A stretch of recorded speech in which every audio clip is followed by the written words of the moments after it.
Hey guys, we're back. I'm sorry about that.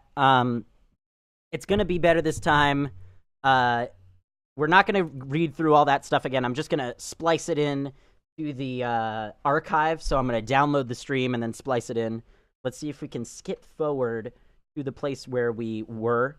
Again, we're not gonna read it all again. But if you were able to see the first part, what were you feeling? What class were you feeling? Were you feeling Elvin or Orlan? Elvin or Orlan? What do you think? Back. Everybody refresh. Refresh, everyone! I'm gonna need to relaunch my app as well. Mail. Scientist. Is everyone back? Everyone good?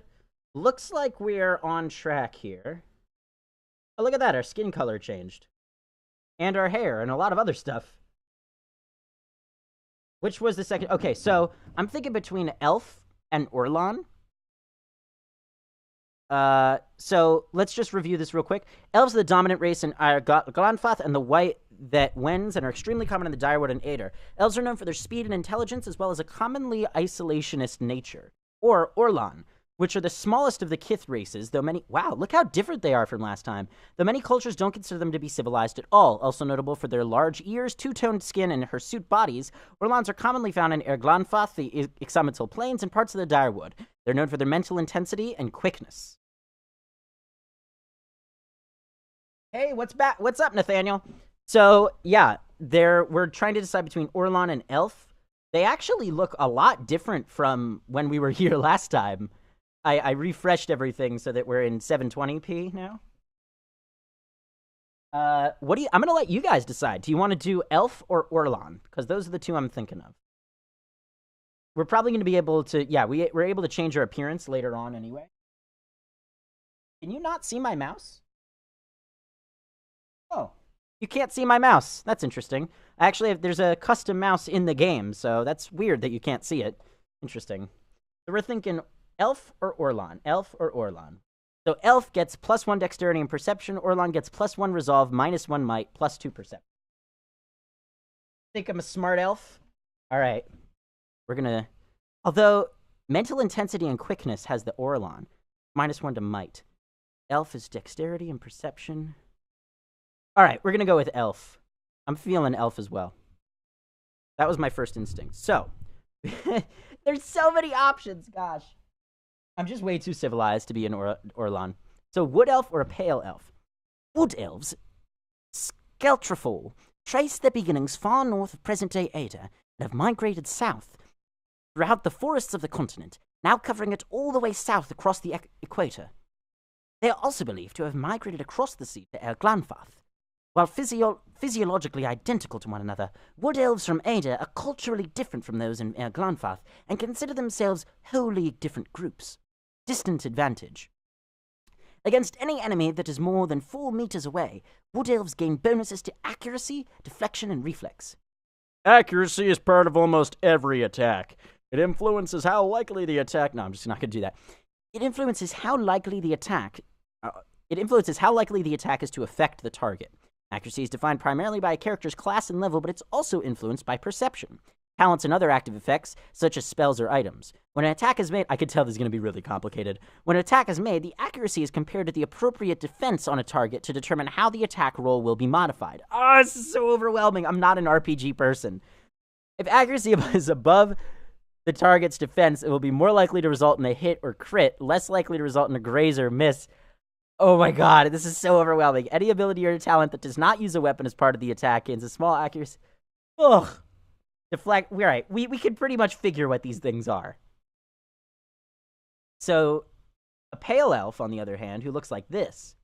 It is unclear exactly how long ago the Pale Elves, Glamfelin, came to the southern polar regions of the world, but they've lived there for at least 12,000 years based on their continuous contact with our Maua traders. They appear to be among the most stationary ethnic groups in the known world, migrating within the polar region but seldom venturing far north. They're rare in all northern lands, and most people consider them exotic if they've seen one at all. Elemental endurance. All Pale Elves have increased burn and freeze damage reduction. So, Wood Elf, has the advantage that they're more than 4 meters away, you get bonuses to accuracy, deflection, and reflex, or increase burn and freeze damage reduction. What are you thinking here? I'm thinking wood elf, except that the pale elf looks cooler. What do you think, guys? I think we're going to go with wood elf. I don't know. Although, I kind of like being a rare pale elf. But we could do wood elf. What do you guys think? We're going to go with wood elf for now. If you want me to change it, I can go back. Oh my gosh, and there are all these classes. Okay. You know what? We're going with wood elf. I can't go back now. All right, barbarian. Brutes, madmen, berserkers. Those city-dwelling people often use the term barbarian with a dose of Guys, this character creation is going to take all day, and then, like, next live stream, we'll finally get to the what do you call it, the actual game. You would say what? Okay. Brutes, madmen, berserkers. Those city-dwelling people often use the term barbarian with a dose of disrespect. These rural warriors are respected by the communities for their ferocity and fearsome presence on the battlefield. Barbarians have a special, almost religious role in some cultures, but in many places, the undisciplined, fearless style of the barbarian is simply how warriors conduct themselves. I kind of know what these things are. Let's skip over to chanter. Every culture across Eoria, there are chanters. Many historians consider chanters to be the most ancient workers of magic, their hallowed phrases stirring the collective memory of wayward souls around them, compelling them to generate magical effects in a kind of reenactment. In some societies, chanters form organized groups of storytellers and researchers, but in most parts of the world, they're just a time-honored part of local folk traditions. So all chanters can continuously speak chants made up of magical phrases. Phrases produce passive effects and help build a chanter's power until they can use an invocation, which are powerful magical effects that chanters can create after they have spoken a required number of phrases through their chants. Jeez. Cipher. A recent discovery in the Eastern Reach, ciphers were once called Brishalquin, mind hunters, by the Glanfathons. Ciphers have the ability to directly contact and manipulate another person's soul and psyche using an ally's or enemy's essence as the focus for them. Though most ciphers are still found in the Eastern, practitioners of the techniques have spread throughout the known world. They're gaining acceptance over time, but are generally distrusted, especially by the uneducated. So we could directly target allies and enemies with powerful soul-focused effects. Cross-focus, which ciphers build through the use of their soul whip. I kind of like it. I'm not sure. A druid. I'm not going to read all of these. Not necessarily religious. Animalistic form. Spells. Monk. Monks have no weapons equipped. Unarmed attacks are exceptionally. Paladin.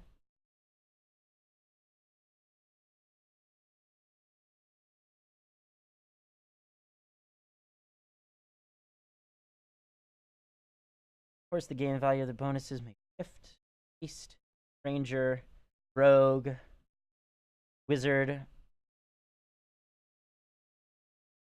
Many, alright. The Masters of Academic Magic. Wizards, students of arcane... I should have figured this out before the stream. Students of arcane traditions that stretch back beyond the boundaries of recorded history.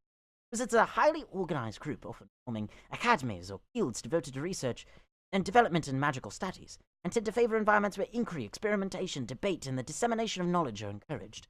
Many accomplished wizards eventually become known for their eccentricity, their egos, and their unquenchable interest in all things arcane and occult. Mid-range attacks that hits a small area for raw damage and can leave targets dazed. Access to a personal variety of offensive and personal defense spells. Unlike priests and druids, wizards learn individual spells that they store in and cast directly from their grimoires. Grimoires can only hold 4 spells of each spell level. Motivates wizards to keep multiple grimoires for different needs. Every 2 levels, wizards gain access to an additional set of spells. However, they can automatically... I like that, except everything is really low. Let's just look at the stats down here. High, average, average, average. Monks.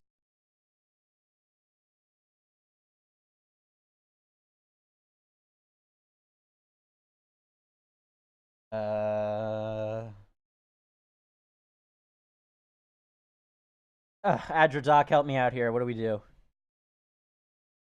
I can't decide what I like. Barbarians are probably really easy.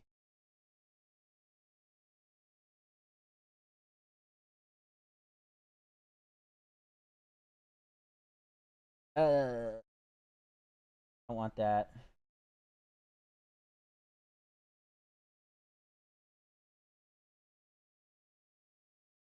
Fighters form the front line of disciplined armies across the east. They drew it. I don't know about that. Also, that's really low stats. Heavy focus on endurance and melee attacks, which I kind of prefer melee attacks. Lore +1 is survival. Often of occult or esoteric topics outside of conversation, scripted conversation. Lore is used to activate scrolls. I'm feeling fighter, except that I don't like fighter. Continually regenerate endurance at a modest rate during combat. I like this. The sound of that. I like the sound of that, but I'm a lover, not a fighter. And I don't like rangers. So I'm thinking either fighter or paladin.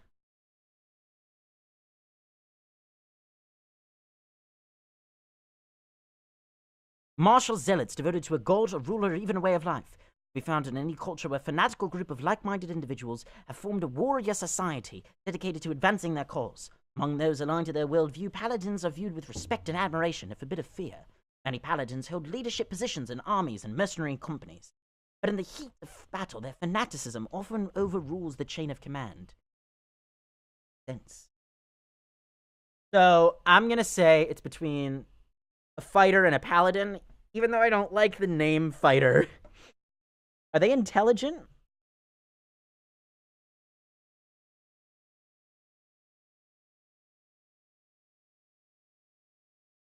I want somebody intelligent. I like the intelligence. Wizards are into intelligence, but everything is very low. You'd pick fighter over paladin, but the thing is, they're not intelligent. I like high intelligence. Um, Cypher has pretty high, although it's low stats. All right. Oh, but they get plus to lore, so that's good.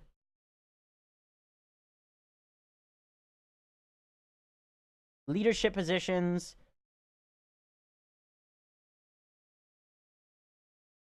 I can't decide. This is so hard to decide. I kind of am thinking paladin. Let's do paladin because that's the most average. So I think because paladin's gonna be the most average to everything, right? So he's gonna be the best for a beginner, and we're beginners. I'm a beginner, so let's do paladin. Oh my god, and there's an order. Oh my god, this is too much.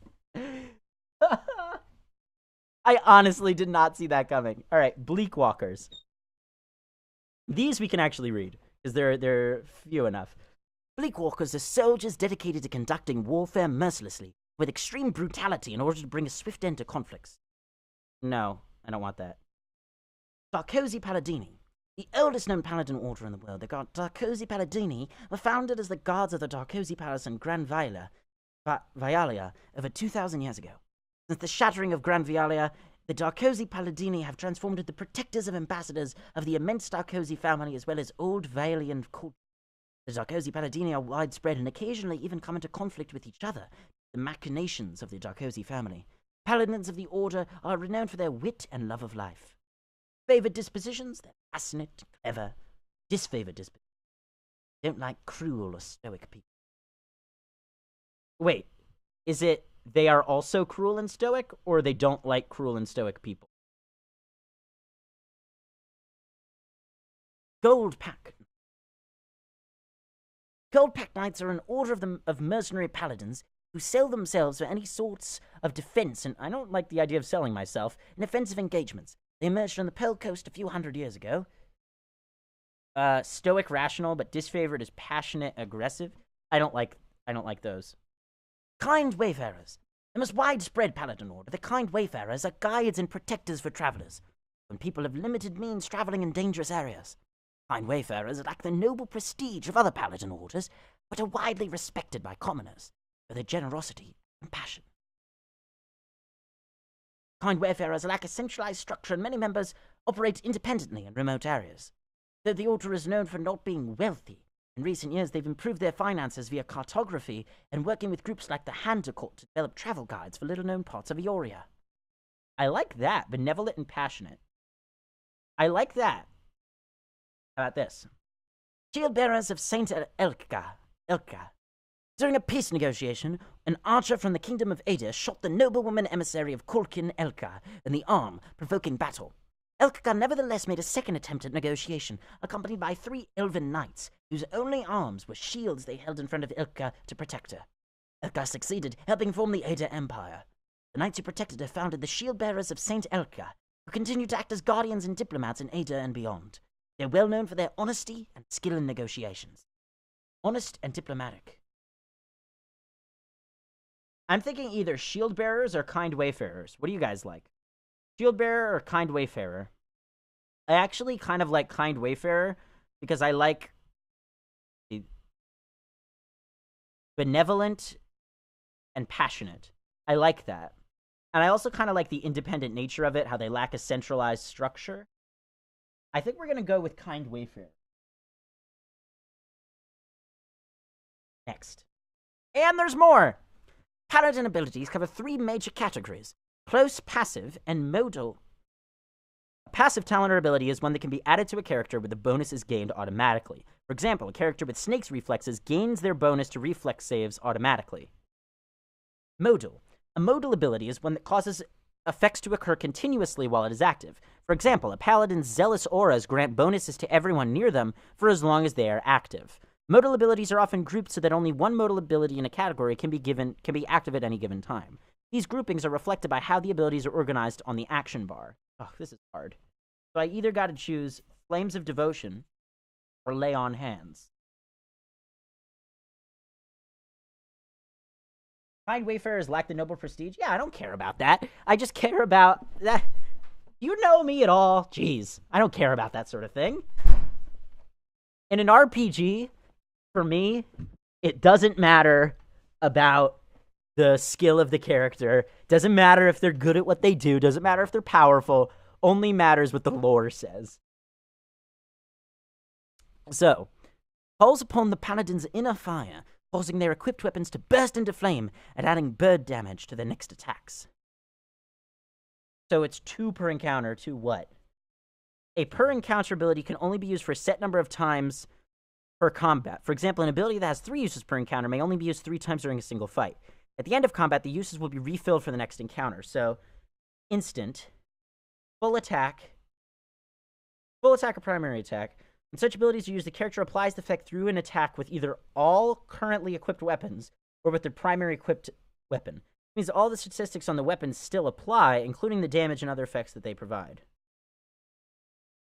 Okay. Now, them bursting into flame, does that hurt our weapons? And here's Lay on Hand. I was only looking at the stats before because... shut up. Fueled solely by belief, the paladin is able to heal with the touch of his or her hands, recovering a substantial amount of endurance for the paladin or an ally within range. I'm feeling Flames of Devotion. What do you guys think? I'm feeling Flames of Devotion. Yeah. And I believe we can get more later, so... I'm feeling Flames of Devotion. And there's more! Oh my god! This is like... Wow. This is insanely deep. Oh my gosh. Attributes define a character's basic mental and physical... I can't believe we're still on the character creation screen. How many hours have I been playing this? Attributes define a character's basic mental and physical strengths and weaknesses, quantify many gameplay statistics, and are often used to unlock options in conversations. Character creation allows you to choose which attributes a character will emphasize, but spells and items can further modify your attributes in gameplay. So, let's take a look here. Might. Might represents a character's physical and spiritual strength. brute force as well as their ability to channel powerful magic. During interactions, it can be useful for intimidating displays and acts of brute force. I need to read that to myself. I got distracted.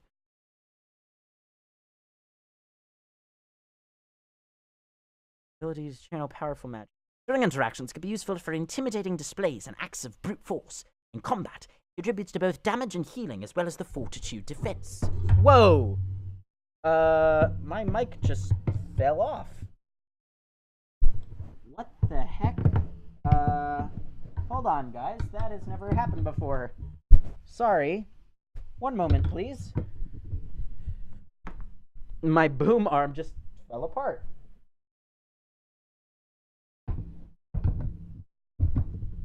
The glue is not very... Okay, come on. I was trying to adjust the mic so it was out of my face. Can you guys still hear me pretty well? From this angle? Let's try if get it a little bit more toward my mouth there. How's that? Can you hear me? Let's move it a little over there. Okay, that should be pretty good. I can see here. Is it a good angle for you guys? Hopefully you can hear me. Let me know if you want me to adjust it again. I can do that. So in combat, it contributes to both damage and healing as well as the fortitude defense. Fortitude resists attacks on the internal physical systems of the character, defined by the character's class, level, might, and constitution, but can also be influenced by other effects. Recommended for Paladin. Oh, the stars mean recommended for Paladin. Constitution. That's like the consistency of your stool, right? I'm sorry, that was inappropriate. Constitution is a combination of the character's overall health and stamina. Although it is not used much in interactions, it's sometimes checked to withstand pain or endure a physically taxing ordeal. In combat, I can't even imagine designing a game like this. In combat, it affects maximum health and endurance and contributes to the fortitude defense. Constitution 10, okay. Dexterity. Dexterity is an abstraction of a character's hand-eye coordination, balance, and overall grace. In interactions, it can be used for sleight of hand and fast reactions. In combat, it affects the character's action speed, all attacks, spells, and abilities, and contributes to the reflex defense. I like that. Thing is, I didn't really like the fact that we picked Paladin, but I don't want to go back now. I kind of wanted somebody with a little bit more dexterity and skill, but whatever, right? We're just going to go with it. I guarantee we'll be attached to our character by the end of this. Perception represents a character's senses as well as their instinctive ability to pick up on detail. In interactions, it can be used to catch someone in a lie, make an observant comment about their appearance, or to notice something happening in the background. Combat, it contributes to accuracy, the reflex defense, and grants a bonus to interrupt. See, these two are the kind of stuff that I really want, not the other ones. But intellect is also important. It represents a character's logic and reasoning capabilities. In interactions, it can be useful for deduction, sudden realizations, and problem solving. In combat, it contributes to the will defense and influences durations and areas of effect for all abilities and talents. Then resolve. This is highly recommended for Paladin. Alright?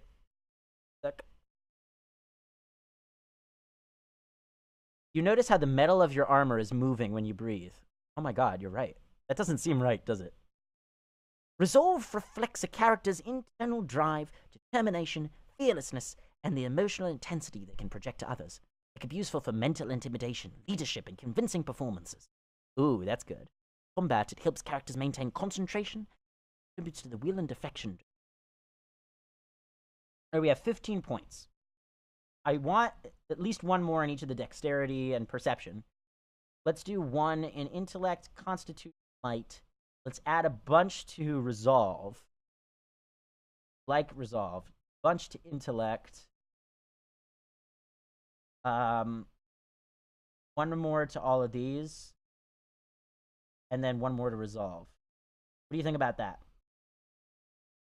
We have plus 6% damage and healing, plus 4 fortitude, plus 10% endurance and health, plus 4 fortitude.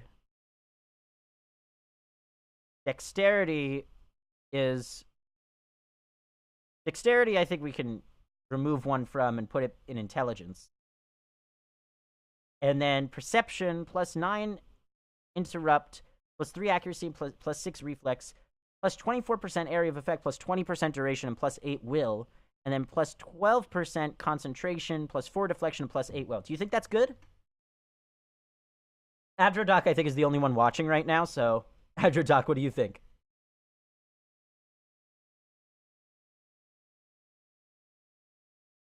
Yo, Chill Gamer has been watching, but like as AFK for a long time.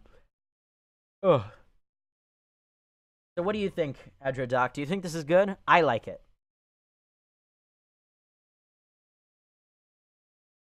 I can't wait here all day.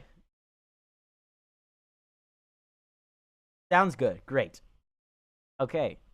Go. I can't believe we're actually going to eventually play the game. Like, that doesn't seem right. I just can't believe it. Culture? Oh my gosh! Boy, I read the IGN review of this. They were not kidding when they said this is a text-heavy game. We aren't even in the game yet.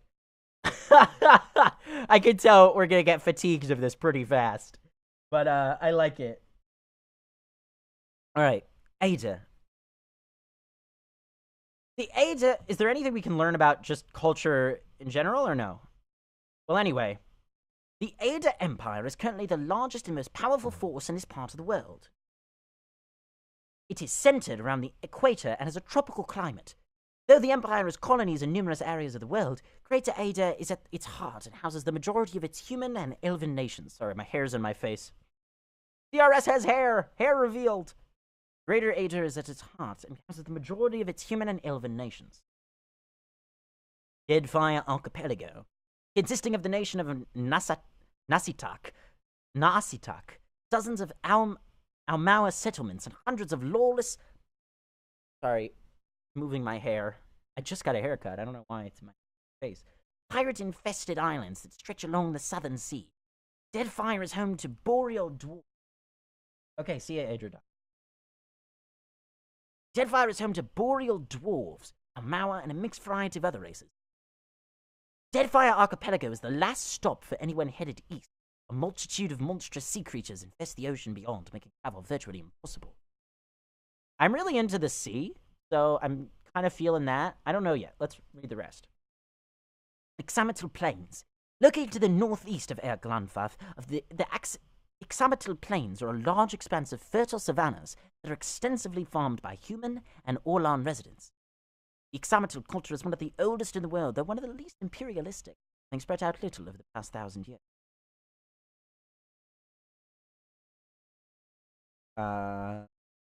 Fertile savanna, so that's like the farming community. Old Valia. Old Valia.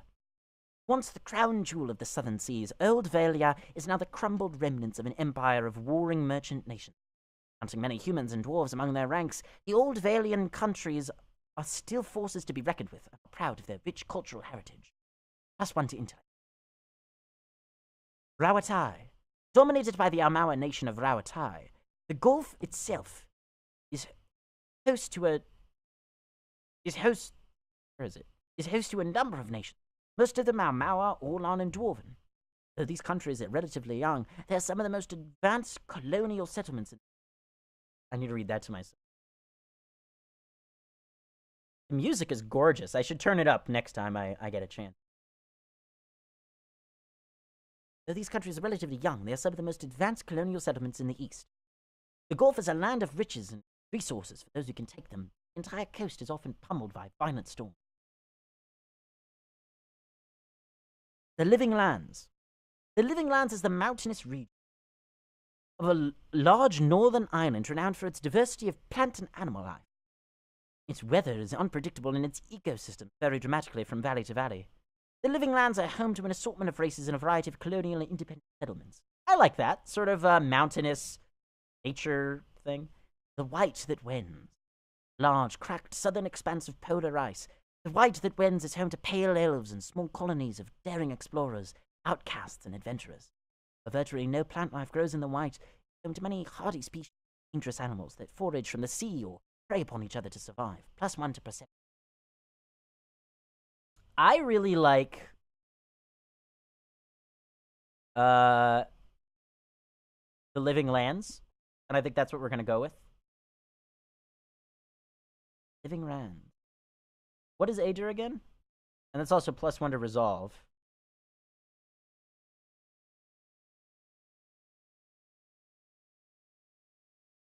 So I'm thinking either Ader or the Living Lands. Is anybody else watching? I'm thinking either Ader or the Living Lands.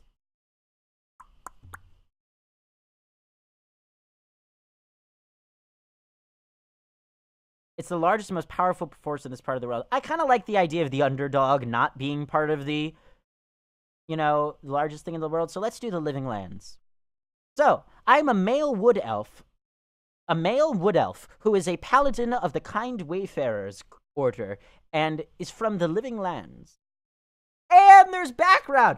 Oh my god, this is intensely, like, wow. So, we have a background. Colonist. You're part of a group that founded a fledgling colony in a distant land. Drifter. You never quite fit in no matter where you go. Each new town is just a place to rest briefly before moving on to the next. You're more comfortable on the road, traveling the world. Hunter. Live for the thrill of the chase, whether for glory or for sustenance. You have made your living taking the lives of wild creatures. Flora. You find the siren call of the horizon irresistible. You cannot help but wonder what lies beyond the next hill or wave. You've built your life around finding out. Laborer. Your life has been spent in the study of your craft. You trained and prepared, hoping to hone your skills and ply your trade. Mercenary. Blades and battle is your way of life. You solve your problems by pulling out your weapon and applying force. Merchant. Traded goods from all over the world, carrying items with buyers of all kinds. Scientist. The rules that govern the world are in a set of alchemical formulae to you, waiting to be discovered and manipulated. I'm feeling either explorer or scientist. Let's find out what survival and mechanics are. Mechanics. Traps and locks can be a problem for even the toughest adventurers. Sorry. The voice I did earlier, like way earlier, hurt my throat, and now it's not as good. Even the toughest adventurers, draining their resources and maiming or killing those who are unfortunate enough to trigger an unseen floor plate. The mechanic skill makes it easier to open locks and find and disable traps. Additionally, any character can use the mechanic skill to place traps of their own. The higher the mechanic skill, the more accurate the trap. In conversations and scripted interactions, mechanics can be used to activate or disable a variety of machines. Survival allows characters to make better use of the food and potion items they find. The higher the character's survival skill, the longer the duration of such items. Survival can also be used in conversations and scripted interactions that involve wilderness challenges or specialization information. But both have lore +1, and I always like high lore. I'm going to go with scientist. Yeah, I agree. Explorer really fits me, but I think scientist does as well. Also, I just realized, how can I not choose scientist? TRS, hello? By the way, I learned online that you can actually upload your own custom portrait to here. So, like, you can design your own, a third-party program, and then you can upload your custom portrait. I don't know what significance that has, but let's see. So, colors. Primary.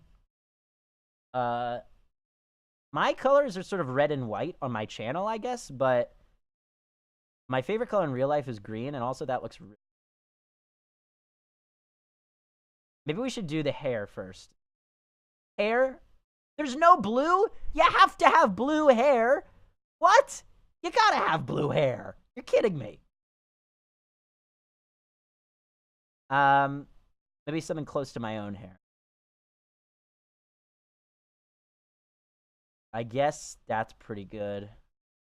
Doesn't look as good, though. Yellow is really attractive. I also like the orange. Let's go with the brown, though. Skin color.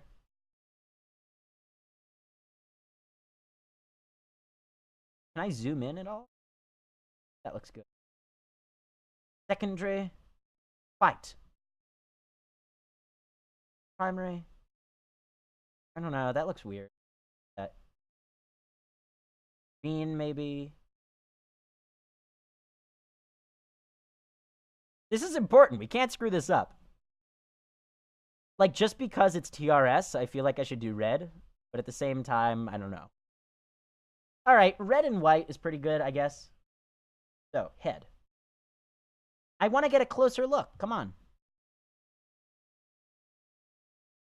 2, 3.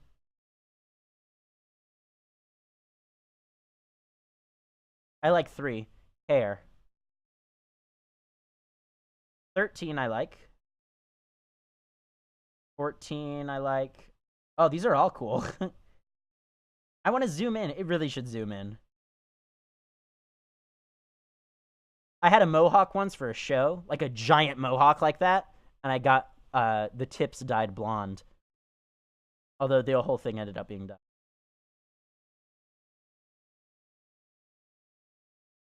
I don't. The bangs look weird on all of these. Pretty standard. I really like 13, the long hair look. I like that. I think we should go with that. I used to have really long hair. So,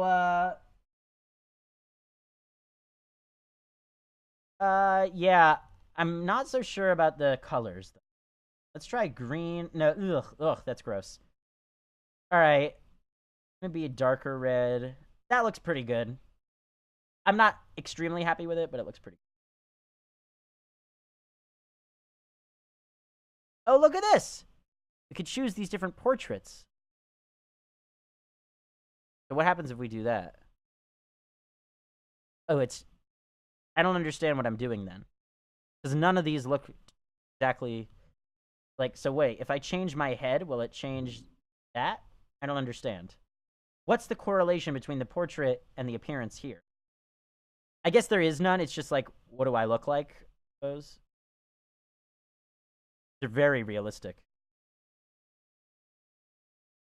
That last one looked like Michael Jackson. This is weird. Why are there all these female ones? Okay, the portrait system is flawed. I think we know that now. Because we clearly chose male.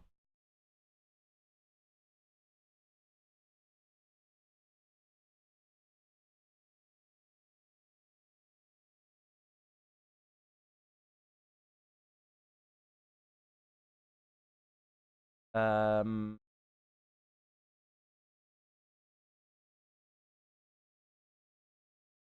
what about that? We like that? That. I'm kind of feeling one of these. I like that.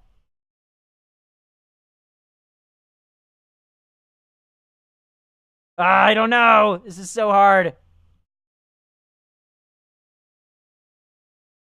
I think the other one was kind of more attractive, so let's do that. This guy, even though it's more generic, I like it. It's attractive. Or no, maybe not. Ah, this is so hard to choose. Just pick one.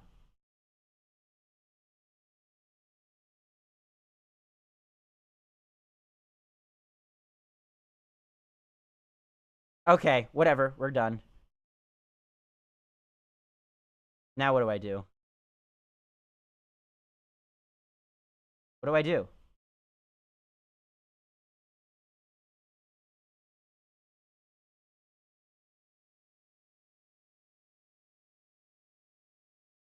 Oh, next. Duh. Same thing I've been doing this whole time. Voice. Oh, that's awesome. Oh, sorry, Adrodoc. I didn't see what you wrote there, but I'm already attached to that now.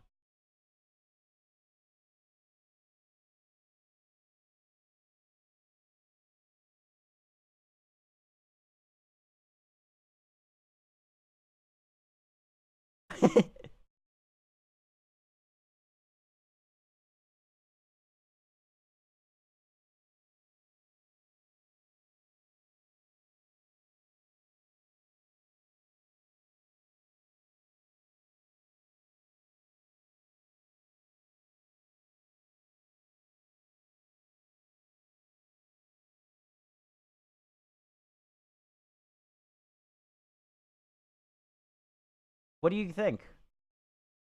What sounds most like me?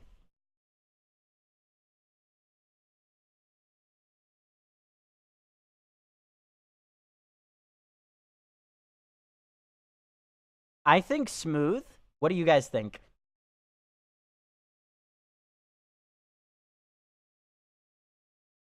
Smooth or noble?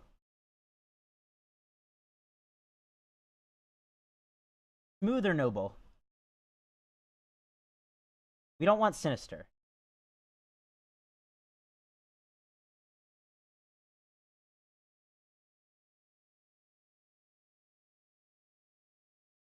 I'm thinking smooth. What do you guys think? You know my voice better than I do, honestly. Actually, that's not true, but voice. Come on. Badger Doc. Are you not hearing the sound of the voice? Have you guys not been hearing the music this whole time?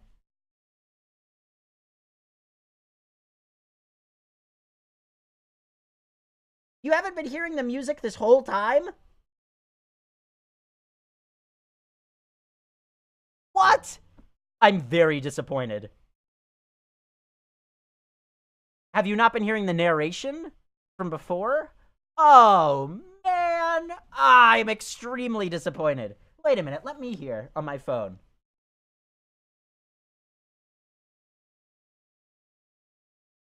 Oh, I'm so sorry, guys. I'm so sorry. I am so sorry about that. It's not working. Oh my god.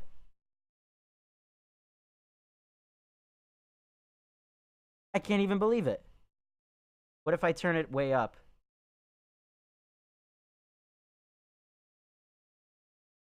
How about now?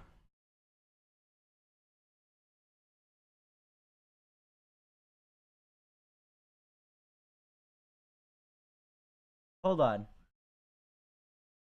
Oh, I feel so bad. The music has been gorgeous, and there was a narrator earlier.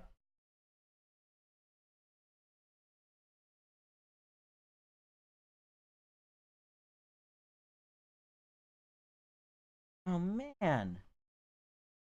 That stinks.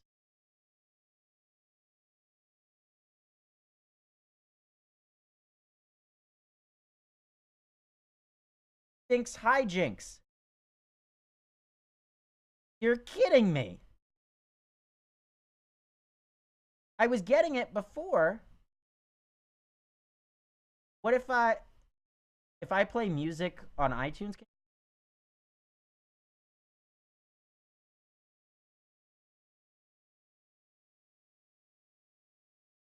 No, you can't. All right. Just a minute. I'm gonna need to restart this. I can't even believe this.